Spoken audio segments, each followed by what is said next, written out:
el tema. ¿Sí? Así que bueno, Jorge, cuando te parezca, comenzamos.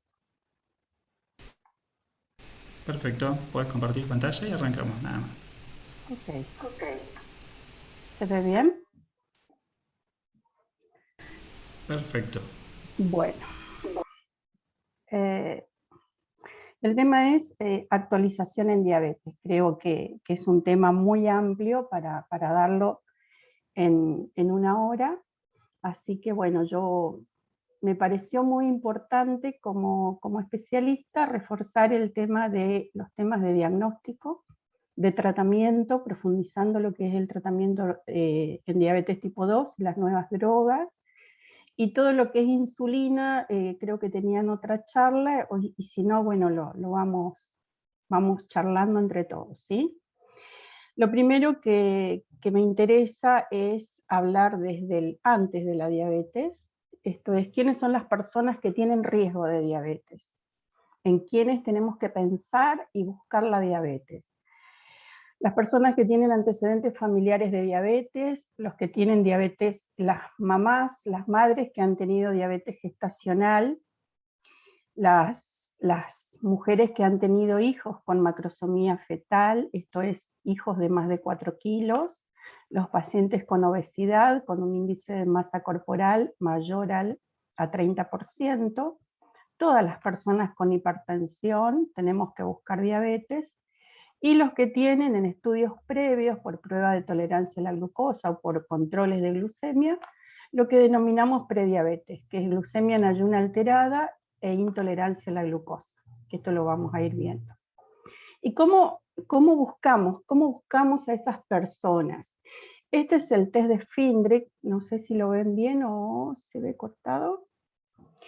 La escala de Findrich es un instrumento para evaluar, de acuerdo a distintas variables, el riesgo que tiene una persona de tener diabetes.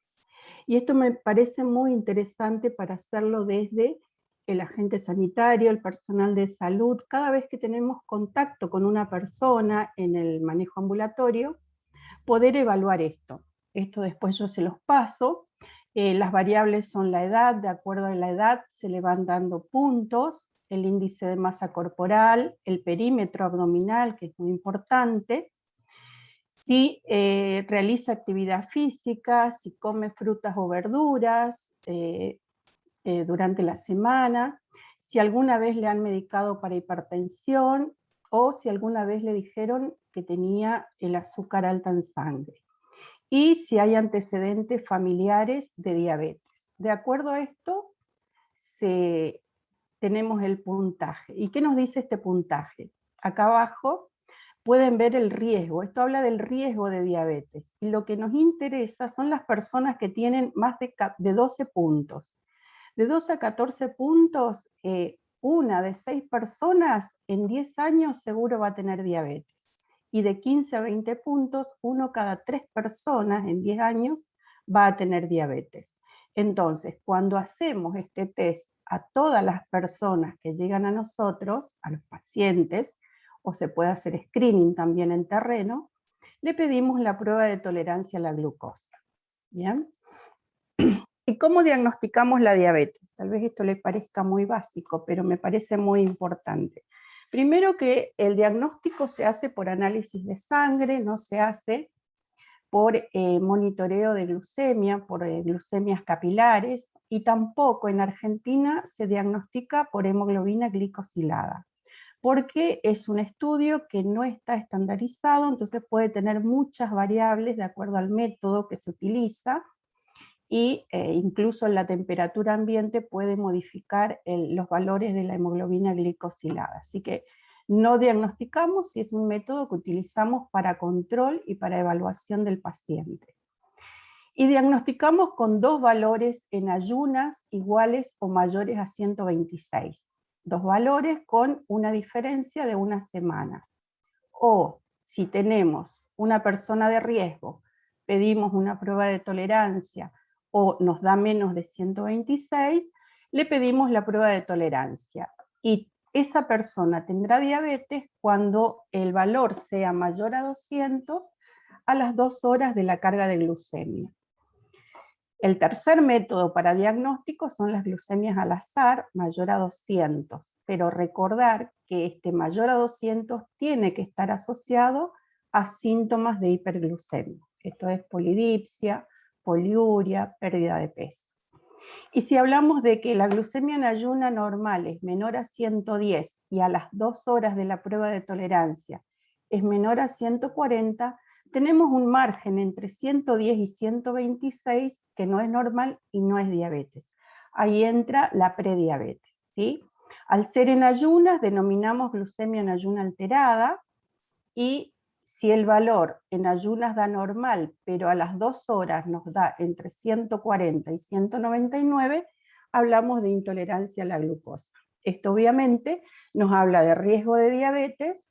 Tenemos que mejorar los hábitos y controlar a esta persona con prueba de tolerancia una vez al año. ¿Bien? En laboratorio deberíamos poder pedir tranquilamente la prueba de tolerancia, porque el laboratorio, si en ayunas le da 126, suspende la prueba de tolerancia a la glucosa. Y otro dato importante a tener en cuenta cuando pedimos la prueba de tolerancia es que el paciente no realice dieta, o sea, mínimamente 2 días antes tiene que consumir hidratos de carbono, 150 gramos de hidrato de carbono, si no el páncreas entra en inercia y no responde adecuadamente cuando estimulamos con la carga de glucosa. Tipos de diabetes, tenemos la diabetes tipo 2, que es la más común, donde hay una hiposecreción de insulina, o hay y hay además insulinoresistencia, o se debe a la insulinoresistencia. La diabetes tipo 1, donde hay una destrucción de las células betas, entonces hay falta de insulina, y esta diabetes tipo 1 puede ser autoinmune o idiopática. Autoinmune, vamos a tener anticuerpos positivos, los anti-GADA, los anticuerpos anti-islotes, los ZT8, y si esos anticuerpos nos dan negativos, puede ser idiopática. La diabetes gestacional, donde hay una tolerancia a la glucosa alterada, ¿sí? Fisiológicamente hay una tolerancia alterada, o una intolerancia a la glucemia por las hormonas placentarias. Y las diabetes secundarias, que pueden deberse a pancreatitis, a tumores, a fármacos, fundamentalmente a los corticoides. Una mención chiquita, la diabetes gestacional, son pautas a tener en cuenta, que el valor de corte de la glucemia en ayunas es menor. Hablamos de 100 miligramos para diagnosticar diabetes gestacional, porque valores mayores a 100 están asociadas a complicaciones. En la prueba de tolerancia a la glucosa, el valor a las 2 horas de diagnóstico de diabetes gestacional es de 140, y otro corte distinto a la diabetes tipo 2 o tipo 1 es la hipoglucemia. En diabetes gestacional hablamos de hipoglucemia con valores de 50 o menores. En cambio, en diabetes tipo 1 o 2 hablamos de 70 miligramos. Y cuando pedimos la prueba de tolerancia o cuando buscamos la diabetes en la mujer embarazada, entre la semana 24 y 28, que son los picos hormonales placentarios, y si esta mamá tiene factores de riesgo para diabetes, debemos volver a repetir en semana 34. Si en la semana 34 da normal, ahí ya descartamos la posibilidad de aparición de una diabetes gestacional. Y tener en cuenta que la insulina no atraviesa la placenta, pero la glucosa sí. Esto que hace que el feto está expuesto a una glucosa elevada, por lo tanto produce mayor insulina, y la insulina, ser una hormona de crecimiento, lleva a la macrosomía fetal. Y tener en cuenta que cuando el bebé nace está cargado, o sea, tiene mucha insulina, entonces generalmente hacen hipoglucemia, así que hay que controlar apenas nace el bebé y estar atentos a la hipoglucemia del recién nacido. El tratamiento en la embarazada es la alimentación saludable y farmacológico. Únicamente están aprobadas por la FDA la insulina NPH, la insulina detemir, la insulina corriente, como insulinas rápidas, digamos, de corrección, y la aspartica. Y respecto a la metformina está autorizada en los casos de las mamás que tenían diagnóstico previo de síndrome de ovario poliquístico y que vienen tratadas con metformina. Entonces continúan 3 meses y luego se suspende. Y si no controla las glucemias con la alimentación, en ese caso ya comenzamos con insulina. Esto es el octeto ominoso de Defronzo. Antes hablábamos de 3 o 4 órganos que tenían que ver con la regulación de la glucemia. Ahora hablamos de 8 órganos, ¿sí? El intestino, que disminuye el efecto incretina, vamos a hablar un poquito más adelante, y más en relación a los fármacos. La grasa también, hay aumento de la lipólisis y hay insulinoresistencia. A nivel digestivo, de estómago, hay un aceleramiento en el vaciado gástrico, a nivel renal hay un aumento en la reabsorción de glucosa, que también lleva a hiperglucemia, hay una menor captación a nivel de músculo, a nivel de cerebro también hay una disfunción de los neurotransmisores, a nivel hepático aumenta la producción de glucosa a partir de la gluconeogénesis, y a nivel pancreático tenemos 2 mecanismos. Uno, el aumento del glucagón, que lleva al aumento de la glucemia, y el otro, la disminución de la insulina, que también nos lleva a una hiperglucemia. Esto lo volvemos a ver después en relación al tratamiento. ¿Cuáles son los objetivos en el seguimiento de los pacientes con diabetes?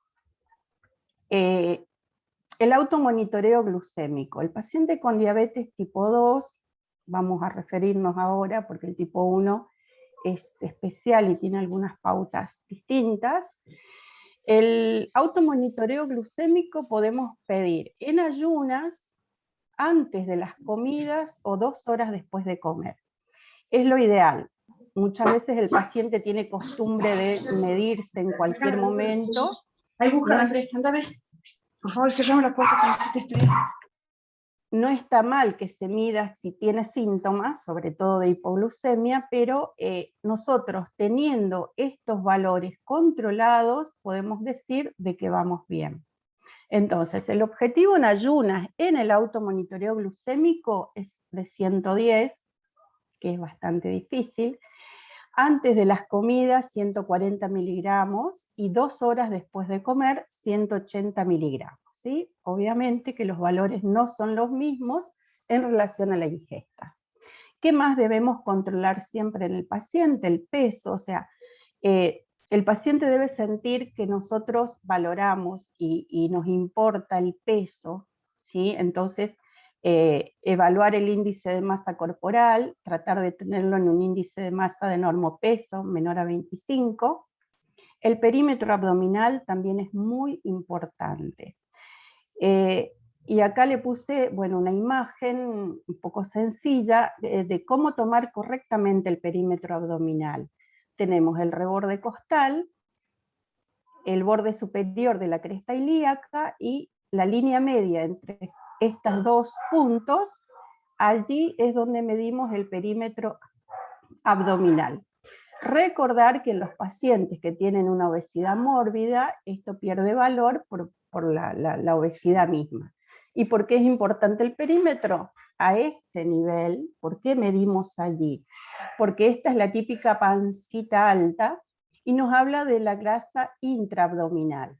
Y eso se relaciona a la insulinoresistencia y al riesgo de diabetes. Y también al riesgo cardiovascular.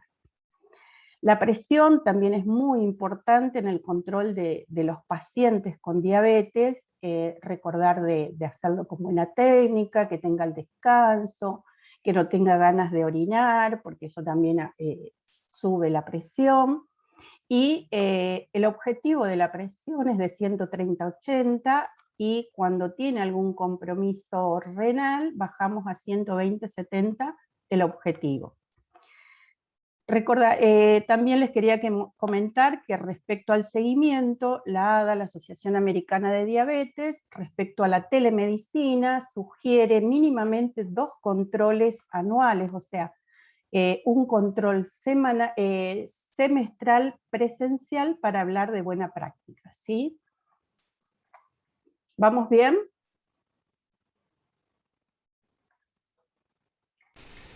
Perfecto. Bueno, seguimos. Entonces, ¿y cuáles son los controles que debemos realizar a los pacientes?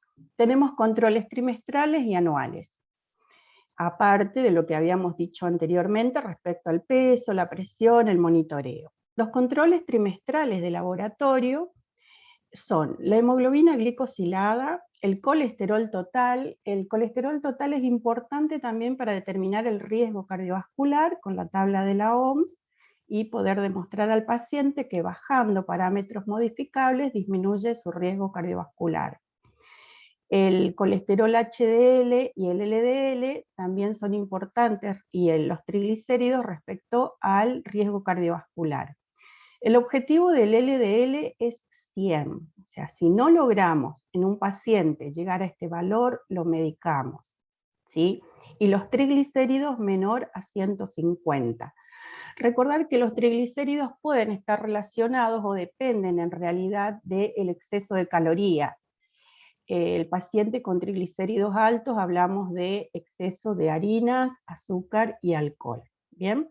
Y también cuando está hipoinsulinizado con un mal control de la diabetes, la glucemia se eleva y los triglicéridos también aumentan.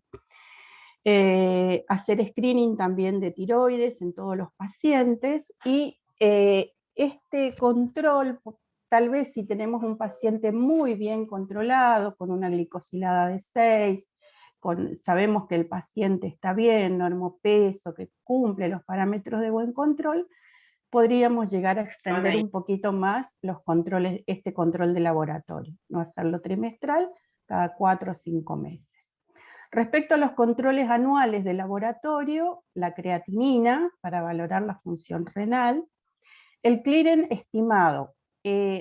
Actualmente utilizamos el MDRD, hay calculadoras, o sea, las calculadoras médicas lo pueden tener en el celular, donde se carga la edad del paciente, la creatinina, y si es hombre o mujer, y tiene en cuenta la raza, y nos da el clearance estimado, y es lo que más usamos. Y respecto también a la función urinaria, la albúmina urinaria. La albúmina urinaria se hace de una muestra aislada, y debemos pedir albúmina urinaria en relación a la creatinina urinaria, que normalmente es menor a 30. Ya no utilizamos el clearance de creatinina de 24 horas o la albuminuria de 24 horas, por lo que hay dudas respecto a la recolección, el paciente tiene mucha molestia para juntar la orina, y la reservamos para los pacientes que ya tienen enfermedad renal crónica, o debemos valorar la proteinuria de 24 horas. El hepatograma también tenemos que tenerlo en cuenta, porque la diabetes, uno de los órganos de impacto de la diabetes es el hígado, y está sumamente relacionado al hígado graso no alcohólico. Así que debemos tener en cuenta las enzimas hepáticas, y también veremos después el tratamiento orientado hacia el paciente que pueda tener hígado graso. Y no nos olvidemos de la vitamina D en nuestra región, que hay un déficit, ¿sí? En general hacemos, si hay déficit que es menor a 30, hacemos tratamiento mensual, y cuando llega a valores normales podemos hacer trimestral, pero controlando, porque muchas veces no vuelve a bajar a valores de insuficiencia. Recordar el fondo de ojo. Sí, el fondo de ojo es un examen anual, y el oftalmólogo, de acuerdo al examen, o nosotros también, si tiene alteración, los controles pueden ser cada 6 o cada 3 meses. El examen cardiovascular, que no es solamente el electrocardiograma. En el electrocardiograma podríamos llegar a ver algún infarto silente que haya tenido el paciente, pero a todos los pacientes mayores de 40 años, lo ideal es hacer una ergometría, una prueba de esfuerzo y un ecocardiograma. El examen de los pies. El examen de los pies también está disponible, el examen de 3 minutos, fundamental por la alta carga de mortalidad que tiene, la carga de enfermedad, lo que respecta a la inspección, ver si en la inspección ya podemos ver si es un pie neuropático, es el pie hipotrófico, seco. El pie vascular generalmente es un pie que lo llamamos los dedos en forma de salchicha, pierde los vellos de los dedos. Evaluar las micosis ungueales y pedir cultivo de las uñas, ¿sí? Después hay tratamiento, el tratamiento se realiza en forma mensual, una vez por semana.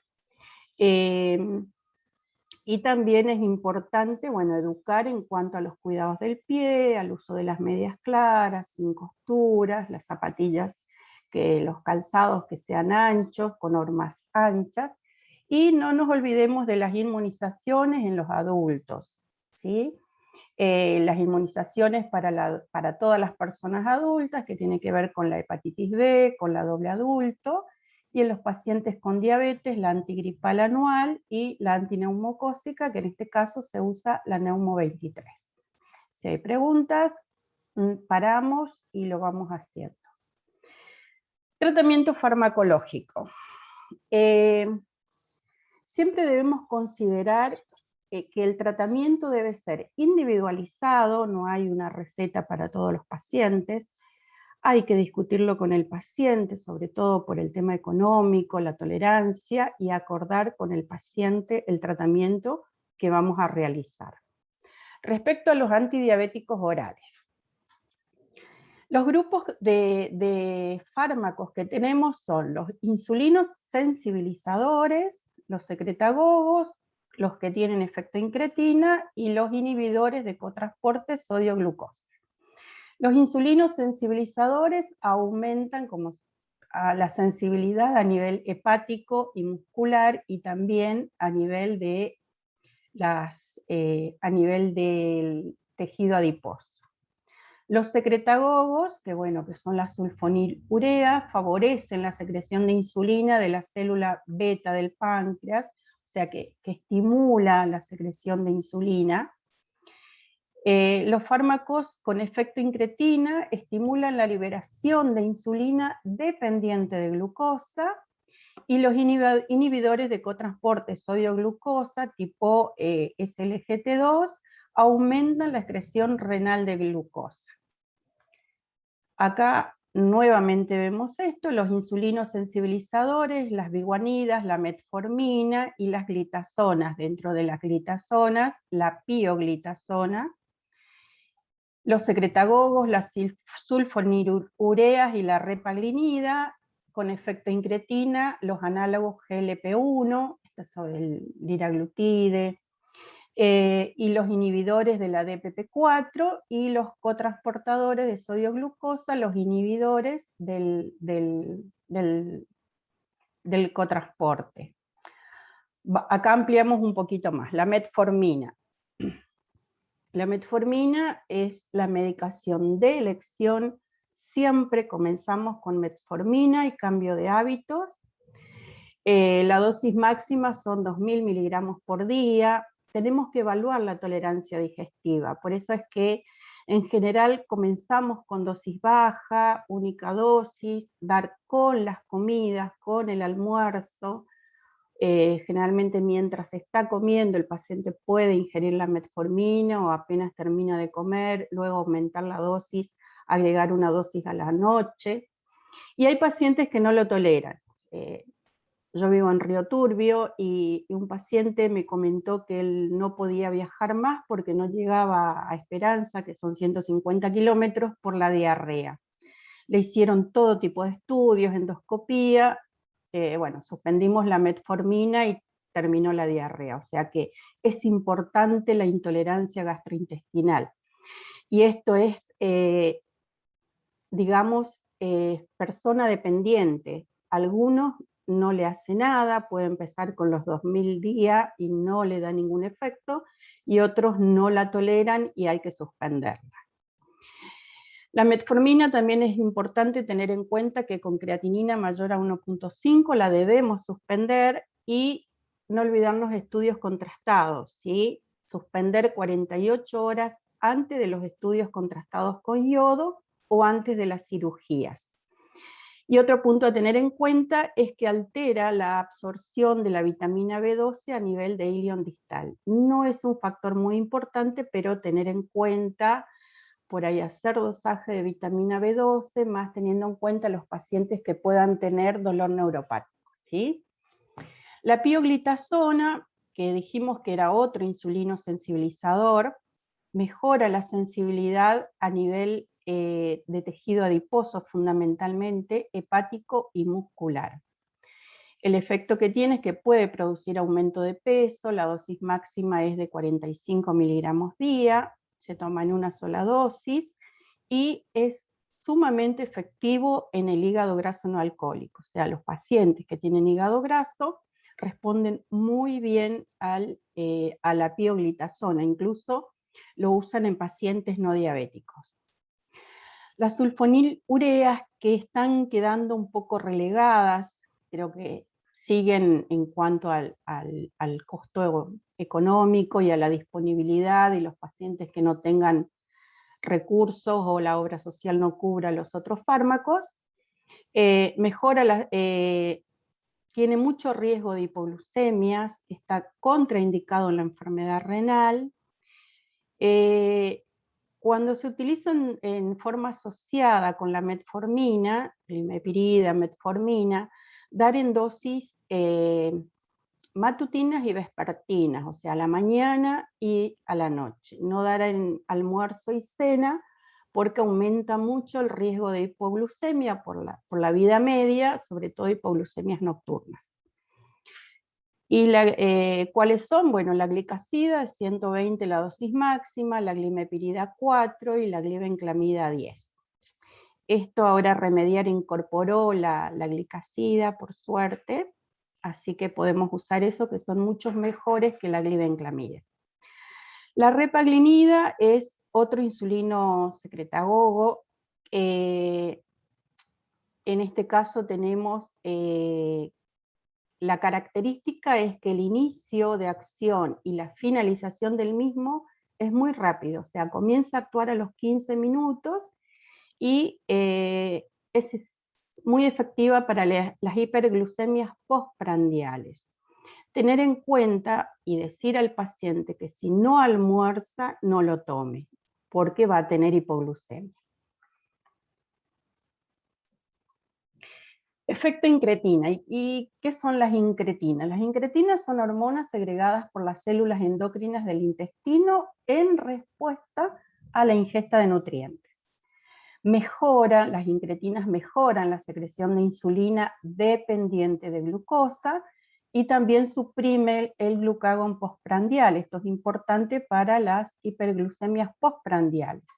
Otro efecto es que enlentece el vaciamiento gástrico y aumenta la saciedad. ¿Cuáles son los fármacos que tienen efecto incretina? Tenemos los análogos GLP-1, que son inyectables, y los inhibidores de la DPP-4, que son comprimidos. Los análogos GLP-1 tenemos el liraglutide, el Victoza.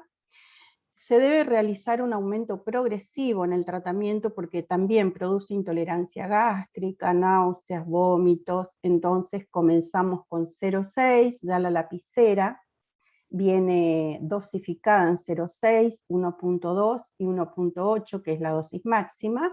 Comenzar con 0,6 antes del almuerzo durante una semana, y de acuerdo a la tolerancia vamos aumentando a 1.2. Y la aplicación del liraglutide es diaria. Bueno, las nuevas, por ejemplo el semaglutide, que es una medicación nueva, que la ventaja es que se usa, son dosis semanales, se aplica una vez a la semana, y la desventaja obviamente es el costo, al igual que la liraglutide. El GLP-1 tiene una vida media de 2 minutos, ¿sí? El GLP-1 producido digamos, por las personas, digamos, por el intestino, y se inactiva rápidamente por las enzimas intestinales que son la dipeptidilpeptidasa 4, los DPP4. Otro efecto del análogo GLP-1, habíamos hablado a nivel del sistema nervioso central, y bueno, disminuye el apetito a nivel del sistema nervioso central.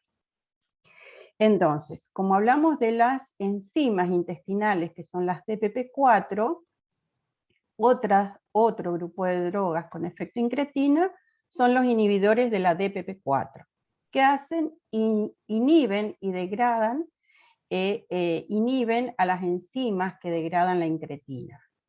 Entonces, al estar inhibida esta enzima que destruye al GLP-1, aumenta la acción del GLP-1. Perdón, acá me faltó la G. Estas son la sitagliptina, la vildagliptina, saxagliptina y linagliptina. Tener en cuenta que si nosotros tratamos al paciente con análogo GLP-1, que es inyectable y no tiene paso intestinal, no tiene sentido asociar con inhibidores de la DPP4.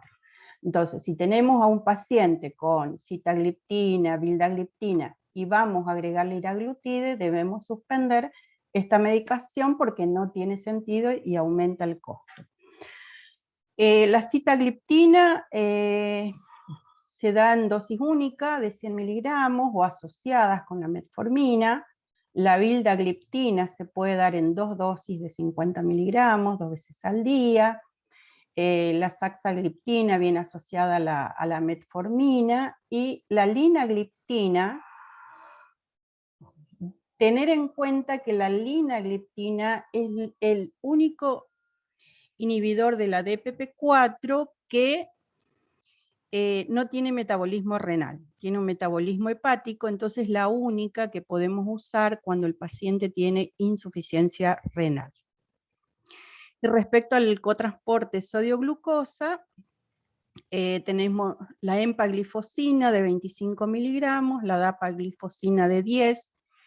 En general se elige un horario matutino porque al producir poliuria es más que nada para comodidad del paciente, pero lo puede tomar en cualquier momento del día. Reduce los eventos cardiovasculares a tal punto que los cardiólogos están evaluando utilizar esta medicación en pacientes no diabéticos. El efecto colateral que tiene esta droga es que produce infecciones urinarias, puede producir infecciones urinarias, candidiasis vaginal y balanopostitis, por el exceso de azúcar en la orina. En el riñón se reabsorbe, o sea, se filtra el 90%, se reabsorbe, perdón, en el túbulo contorneado proximal, el 90% de la glucosa que se filtra.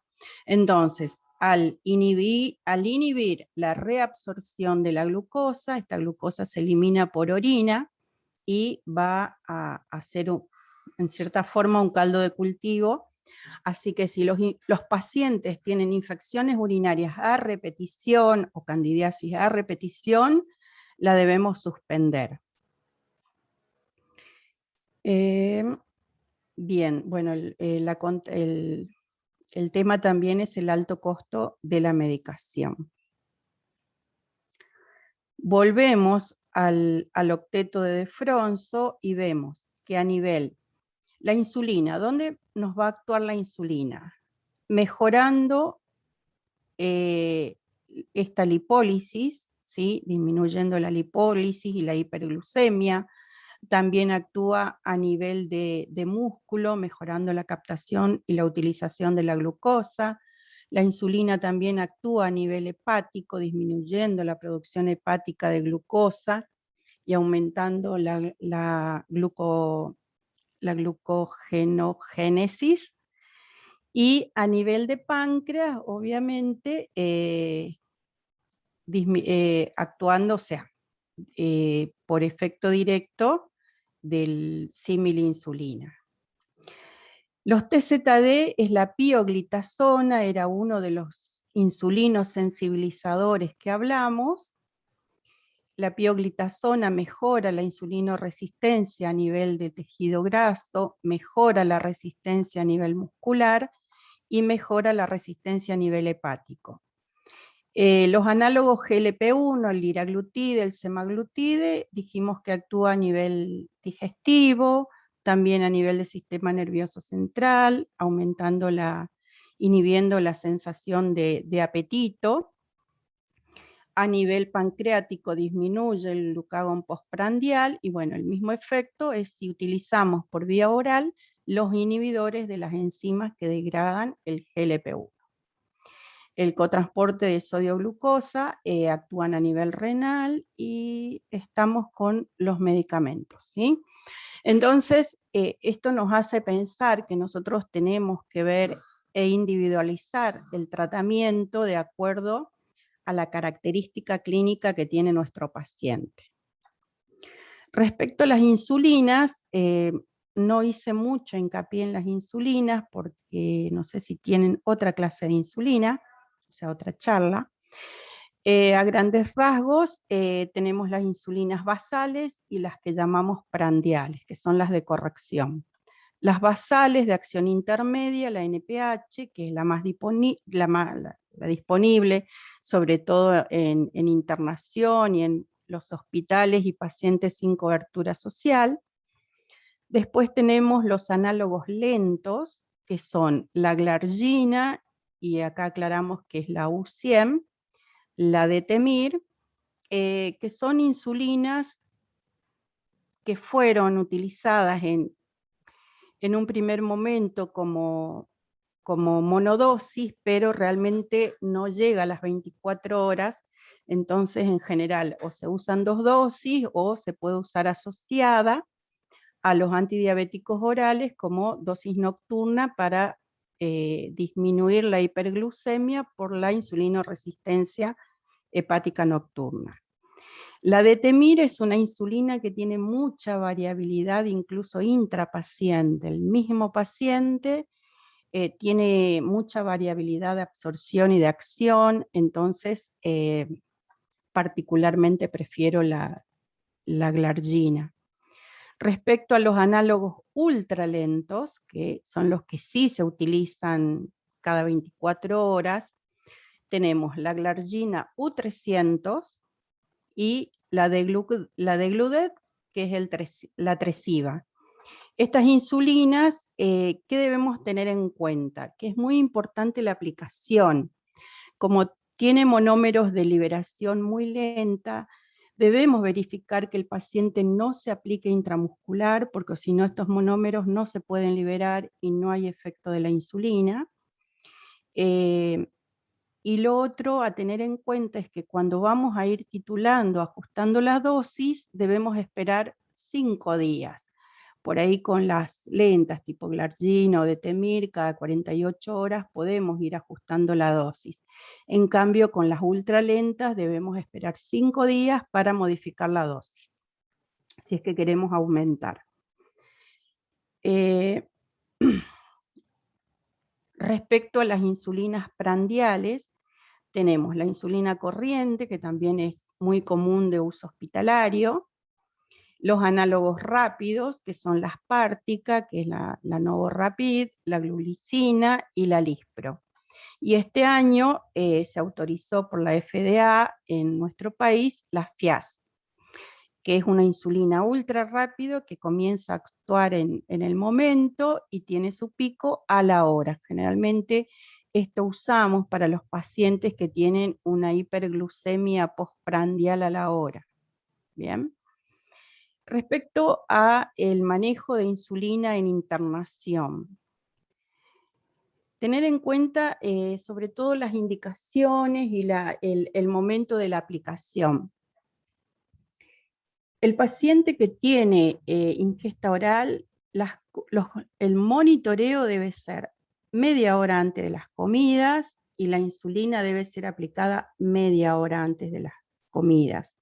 Sabemos que en el hospital tenemos toda la ingesta oral en menos de 12 horas y tenemos 12 horas sin tratamiento. Entonces, insistir con esto del control antes de las comidas y las correcciones antes de las comidas. Un paciente que no tiene ingesta oral, que tiene diabetes y que requiere insulina, sí le podemos indicar los controles y correcciones cada 6 horas, ¿sí? Porque no está relacionado a la ingesta y no tiene hiperglucemia postprandial.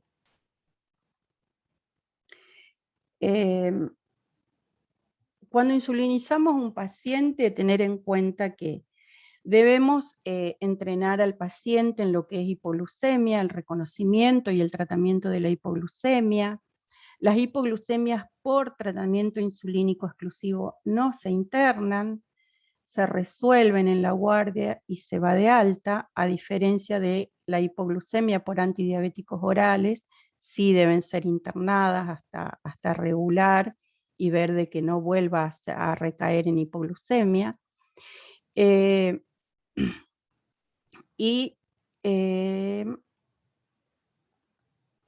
Acá vamos a ver lo que habíamos hablado de la situación específica y cómo elegimos los fármacos en los pacientes, ¿sí?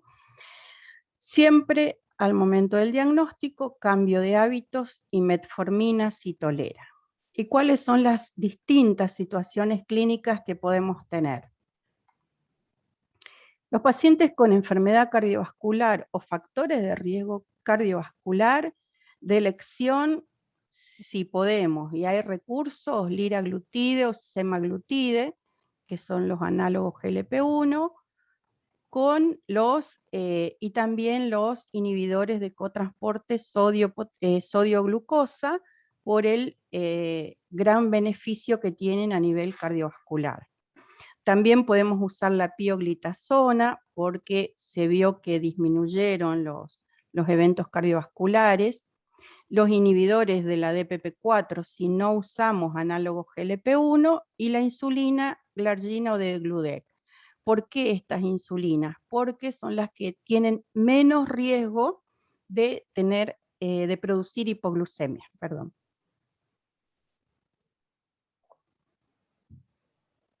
Porque ¿qué pasa en la hipoglucemia en un paciente cardiovascular? La gran descarga adrenérgica y de contrarregulación que hay durante la hipoglucemia puede llevar al paciente a producir arritmias que pueden ser graves, también aumenta la coagulabilidad. Entonces, hay varios estudios que demostraron que mejorar el control en las personas con diabetes es prioritario evitar las hipoglucemias en estos pacientes. Y tanto el análogo GLP-1 como los inhibidores del cotransporte sodio-glucosa y la pioglitazona, los inhibidores de la DPP4, no producen hipoglucemia. Jorge, no sé cómo estoy con la hora, perdón. Esto, más o menos. En pacientes con insuficiencia cardíaca, también, de elección, los inhibidores del cotransporte, los análogos GLP-1, los inhibidores de la DPP4 y también la insulina basal, ¿sí? Todas estas drogas han demostrado gran beneficio a nivel cardiovascular. ¿Qué pasa con el paciente que tiene enfermedad renal diabética o crónica, ¿no? Depende del filtrado. Acá, si tiene un filtrado mayor a 45, podemos usar estas drogas, ¿sí? Ven que las sulfonilureas prácticamente no han aparecido.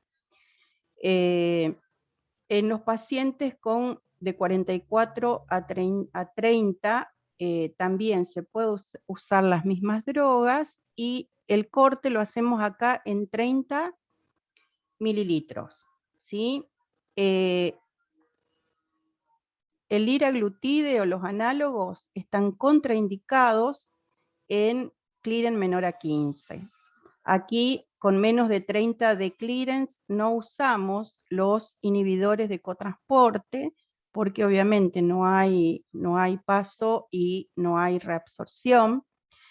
Y los inhibidores de la DPP4, recuerden que se puede usar la linagliptina, que es la única que no tiene metabolismo renal, tiene metabolismo hepático.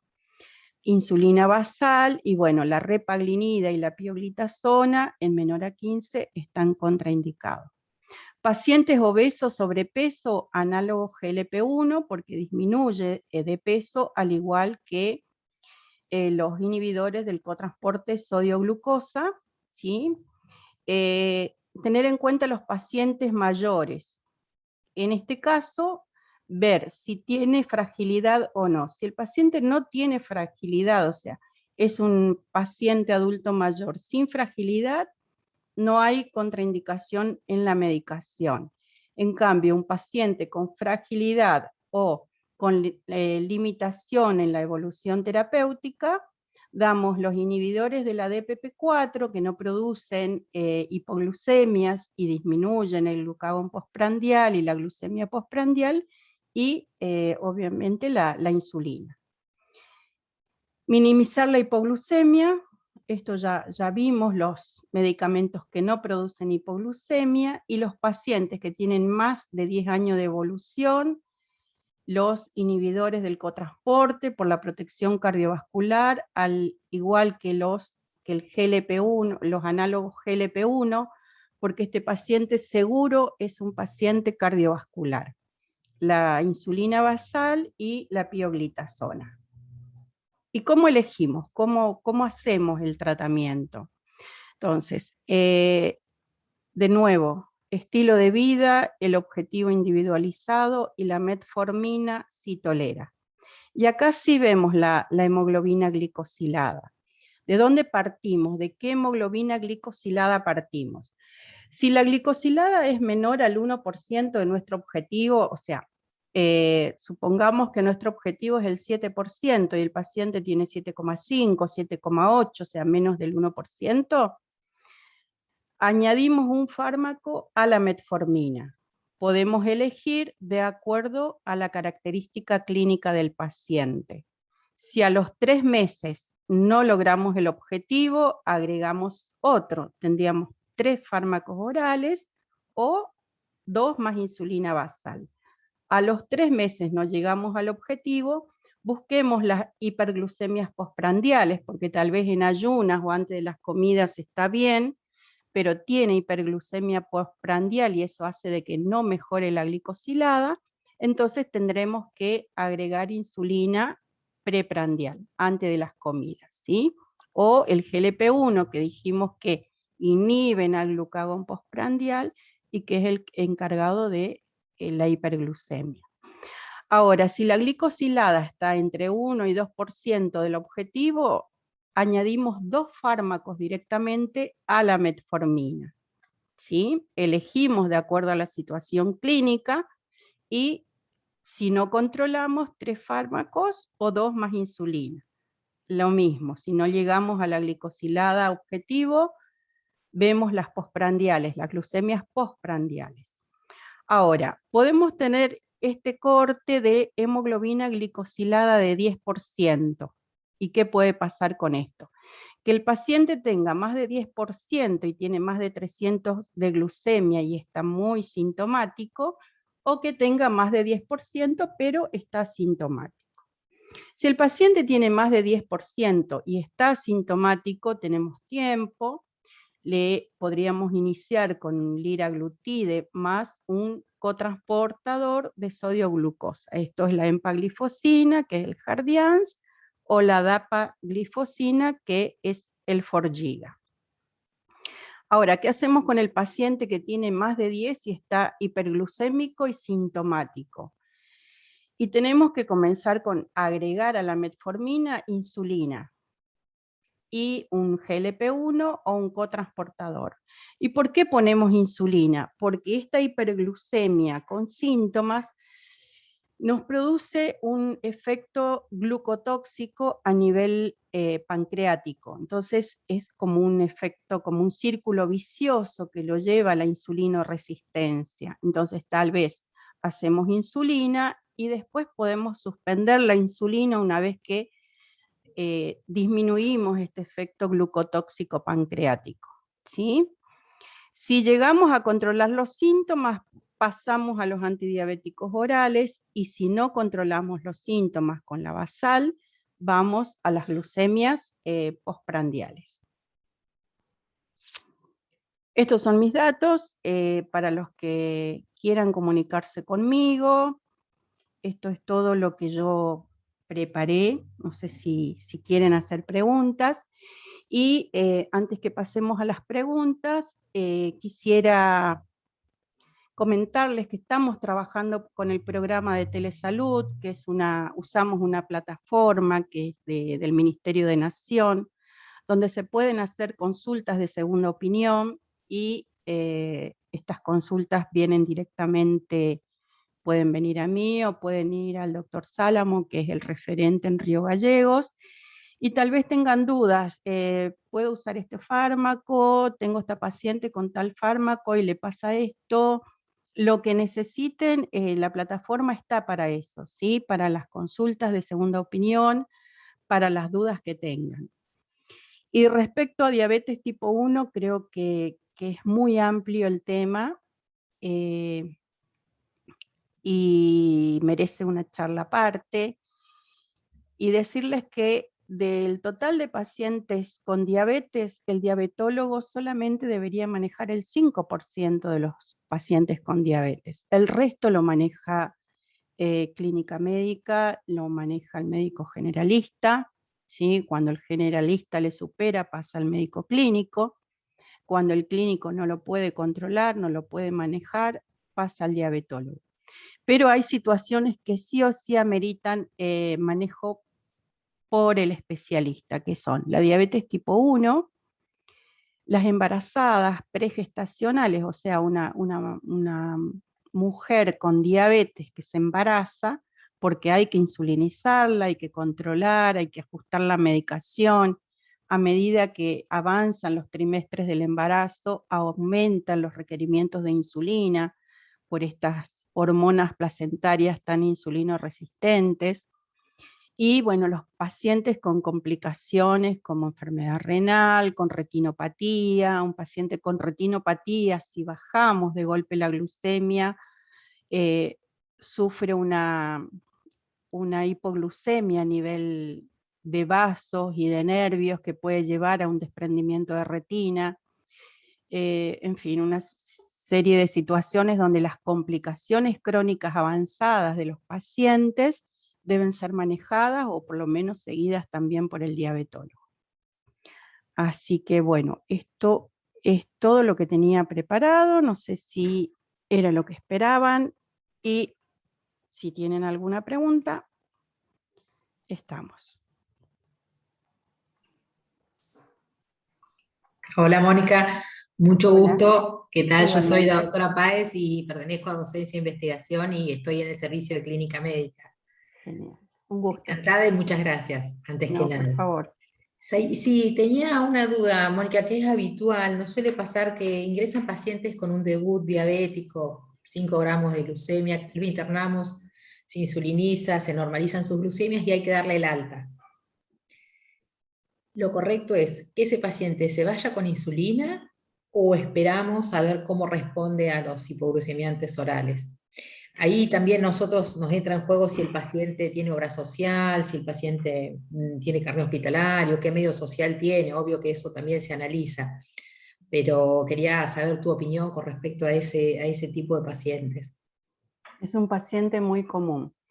Primero, yo creo que tenemos que hablar de lo que es la seguridad del paciente. O sea, si nosotros insulinizar a un paciente es mucho riesgo, ver si el paciente puede manejar la insulina, si entiende, si puede corregir, si tiene alguien que le ayude, la edad que tenga. Y si no, se lo puede mandar con antidiabéticos orales. Una vez que disminuimos la glucotoxicidad pancreática, podemos mandarlo con antidiabéticos orales, o sea, lo sacamos de estos síntomas agudos, y puede hacer hiperglucemia, pero bueno, tenemos tiempo de ir buscando y ajustando la medicación en el control ambulatorio. Y bueno, recordar siempre que en internación el paciente come poco, come bien, no se mueve, entonces mandarlo también normoglucémico, el hecho de que salga, camine, haga actividad física, si es que adhiere a la dieta, puede hacer hipoglucemias, y bueno, si no adhiere a la dieta va a estar bien, pero si hay seguridad en cuanto a la insulinización y que el paciente se entrene y aprenda, lo pueden mandar. Y si no, probar con antidiabéticos orales y eventualmente después insulinizarlo.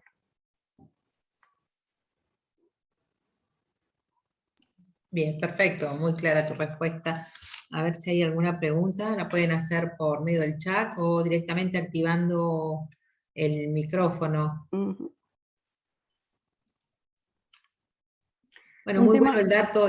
Nosotros no mm, tenemos diabetólogos, sí tenemos un colega que está en formación, pero no tenemos diabetólogo en el hospital y está muy bueno el dato y esta invitación que nos haces, ¿no? Tener en cuenta que formas parte de la red de telesalud y que te tenemos accesible. Así que bueno, gracias, agradecerte ujú. por eso y bueno, agradecerte por tu predisposición a colaborar con esta charla. No, por favor. A ver, que yo... Bueno, lo que hay mucho para hablar de diabetes, la hiperglucemia en la guardia, en la emergencia, qué pacientes se interna, quién no se interna, qué estudios pedimos, si es un hiperosmolar, si es una cetoacidosis, si es un tipo 1 con hiperglucemia, sí o sí tenemos que hacer pH y cetonas y bicarbonato, descartar una cetosis o una cetoacidosis. Tenemos hiperglucemias asintomáticas en pacientes diabéticos conocidos, que bueno, eh, no es urgente y no necesita internación, o sea, también hay toda una serie de cosas que se pueden ir viendo. Y respecto a diabetes tipo 1, bueno, yo realizo manejo de pacientes pediátricos, eh, hay 3 pacientes de Río Gallegos, 3 niños, uno con autismo, otro con retraso del lenguaje, y que la verdad que trabajamos muy bien con la educadora también de Río Gallegos, así que lo hacemos todo por telesalud. Hemos tenido acá en Turbio un debut de una nena de 5 años que no requirió internación y se insulinizó y ya está por recibir la bomba de insulina, así que mi mayor preocupación son los diabéticos tipo 1, los niños que necesitan educación, educación, educación, y los padres con tensión y aprender toda esta nueva forma de vivir con diabetes. Te hago una consulta, Mónica. ¿Existe en la provincia, a nivel del ministerio, el programa diabetes? Como programa, no. No. No. Puede ser que lo vean en el SSA4, programa de diabetes, pero en realidad es un sistema de carga de datos, pero como programa no. Está el de crónicas no transmisibles, el de redes, el del SUMAR, que también toca cerca diabetes, pero programa de diabetes no. Bien, se maneja en cada hospital, informe independiente, caso de adquirir una bomba, ese tipo de cosas, depende de cada hospital, no de un programa. Claro, sí, las bombas de insulina, los infusores de insulina que se ponen a los niños son infusores continuos con sistema cerrado y que la verdad que son muy efectivas en cuanto a evitar las hipoglucemias. No sé si tienen por ahí experiencia o han visto el tema de los infusores, donde se infunde insulina en forma continua, podemos incluso poner hasta 24 dosis basales, ¿sí? Eh, y cuando hay una tendencia a la hipoglucemia, o sea, cuando el algoritmo del infusor entiende que está bajando, corta la bomba, ¿sí? Y cuando la glucemia vuelve a subir, activa nuevamente la bomba, porque tiene un sensor que envía continuamente la información al infusor. Entonces esto la verdad que a muchas mamás le ha dado libertad para que sus niños puedan ir de campamento, salgan, puedan dormir a la noche, porque el terror de la hipoglucemia es terrible. Le ha mejorado la calidad de vida, ¿no? Totalmente. Además, La diabetes tiene mucha carga, sobre todo para los padres, levantar, medir, contar hidratos, corregir, volver. Es un tema muy pesado para la familia. Así que yo creo que la educación y el acompañamiento es fundamental para lograr una persona adulta independiente y sin complicaciones, o por lo menos disminuyendo al mínimo las complicaciones. Tenemos medallas olímpicas que son diabéticos tipo 1 y que están a partir de la educación, hacen el entrenamiento y se puede. Bien. Acá están diciendo gracias por la disertación, muy clara, felicitaciones, muchas gracias. Bueno, no hay Una consulta, si puede ser. Sí, cómo no.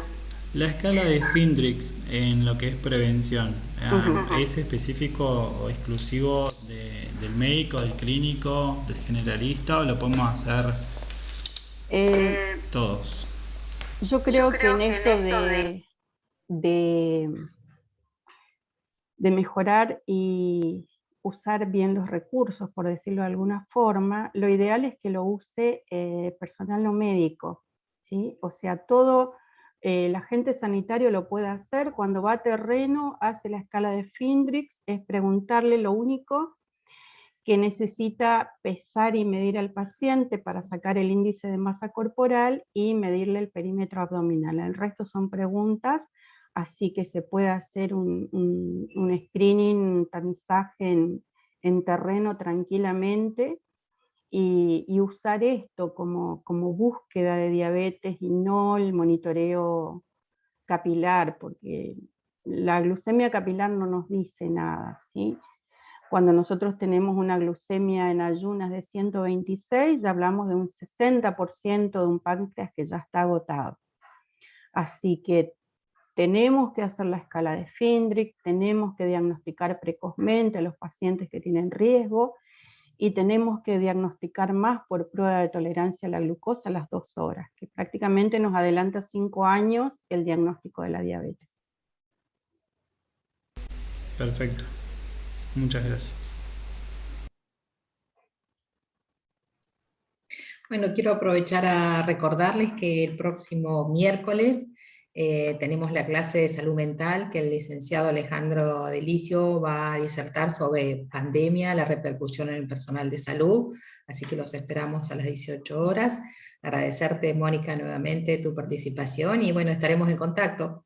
Seguramente, ya los voy a contactar y vamos a empezar a trabajar en conjunto porque, bueno, me parece muy importante esto de mejorar la red, nosotros que tenemos las distancias tan largas, ¿no? Exacto. Y tan pocos especialistas. Bien, así que bueno, muchas gracias. No, por nada. Bueno, gracias a todos y que tengan un buen descanso. Excelente. Gracias. Adiós. Chao, chao. Gracias, chao, chao.